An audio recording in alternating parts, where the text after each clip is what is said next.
แอบเงินอ้างโภคทรัพย์มันมีพรดีซึ่งหือพอเขาหูเย้าสังไกปูสอปูซาใส่ตือยิบตือเลยค่ะนะอ้างโภคทรัพย์อันมา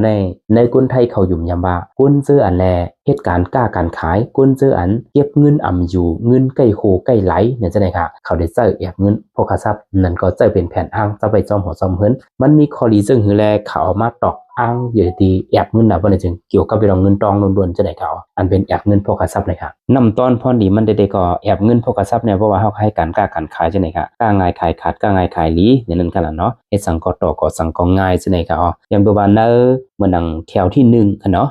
ในแถวที่1เนี่ยมันมีพรดีแต้มไว้ว่าเป็นการเปิดเจ้าแอบเงินนั่นค่ะเป็นการเปิดเจออ้างนั่นขนาดเนาะเดี๋ยวก็ที่เป็นการอะไรผิดบ้างเนาะพลาตราสังขาเจ้ามากลุ่มห้องกลุ่มทิ้งปันเฮานั่นค่ะมีสติวิทยาอยู่ตาเสจังไหนค่ะอ๋อในแถวที่2นะในแถวที่2ใน3เนี่ยมันมีพรดีว่าเป็นภายห้องเงินห้องตองจังไหนค่ะเนาะห้องเงินห้องตองห้อง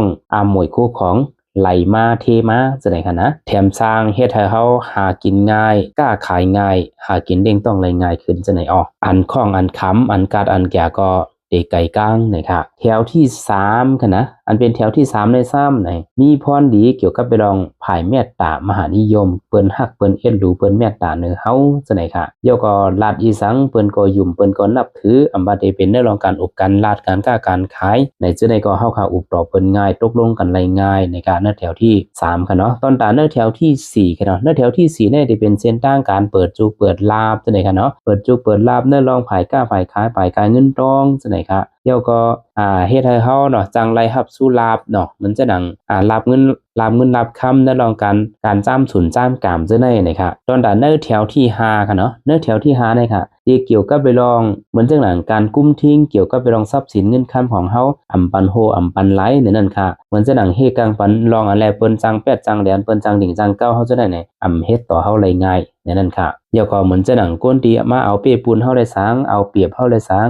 ก้นเป้กินเฮาได้สังนั่นจะได้มันเต็มมีนั่นค่ะเนาะเดี๋ยวก็เกี่ยวกับไปลองเงินตองเนี่ยยิงหึงเงินของเฮาก็ยิงแคนเตอร์มานั่นค่ะเว้ยน่ะลองแนะนำมันค่ะเนาะในการแนะนำในการที่เฮาขาดได้เจอตื้อมันเลยค่ะลอดปันนโมตัสสะอ่อนต่างค่ะเนาะ3กำค่ะเนาะเดี๋ยวก็อธิษฐานย้อนสู่เอาจังไหนค่ะเดี๋ยวก็ในการแนะนำค่ะเนาะเป็นก้นก็อันเฮ็ดหากินค่ะเนาะจะเป็นก้นที่นอนเพื่อกินกามค่ะเนาะก้นที่เฮ็ดกินหากินต้องการกล้าการขายเฮ็ดการงานการหาจังได๋เนี่ยเพราะว่าเฮาคาเฮ็ดอยู่เพื่อในซึ่งแอบเงินอ้างพวกกระทรัพย์ในค่ะเนาะมันก็ได้แถมสร้างบันเนอรองหน้าการต่างงานของเฮาจังได๋ป้าเนี่ยค่ะเดี๋ยวก็อันเป็นแถวที่6ค่ะเนาะแถวที่6ในได้เฮกังเกี่ยวกับเรื่องปัญหาปริศนาอันจังเป็นมาเนอจัดปานนี่ตันเป็นนำก็ได้เป็นเกตันเป็นเอก็จังไฮไลท์นี่ครับอันเป็นแถวที่7ค่ะเนาะเฮ็ดสังกออ่องกล้าสังกอมานเฮ็ดการสังกอขึ้นยาวนี่ครับแถมสร้างป้าเนอรองภายต่อภายรองนี่ครับแถวที่8ค่ะเนาะผู้ยาวก้นหลงค่ะเนาะมีสายเมตตาอีดูเนื้อเฮาใครกำแถมใครกำทอเขาจะไหนค่ะตอนตาเนอแถวที่เก่าค่ะเนาะตอนตาเนอแถวที่เก่าเนอเกี่ยวกับไปลองการมั่งคั่งมั่งมีค่ะเนาะแล้วก็เฮ็ดกินหากินก็มีอันย่านเก่าอันกัดอันจานนะคะอันนี้ค่ะเนาะพรดีของอ้างโภคทรัพย์เก่ายอดค่ะเนาะมีเป็นแอบเงินของผู้ชายและผู้หญิงค่ะนะผู้ชายก็เจออะไรผู้หญิงก็เจออะไรอันไหนเพราะว่าผู้หญิงเด็กก็ได้มีแอบเงินอันยาวเหมือนจะหนังผางหางมันพี่น้องเขาหันอยู่นะคะอันนี้ปลูกเสกสร้างใจผ่านวิธีโมเดลค่ะเนาะโดยที่หลวงพ่อวัดนครปฐมปลูกเสกสร้างใจปันจะไหนค่ะ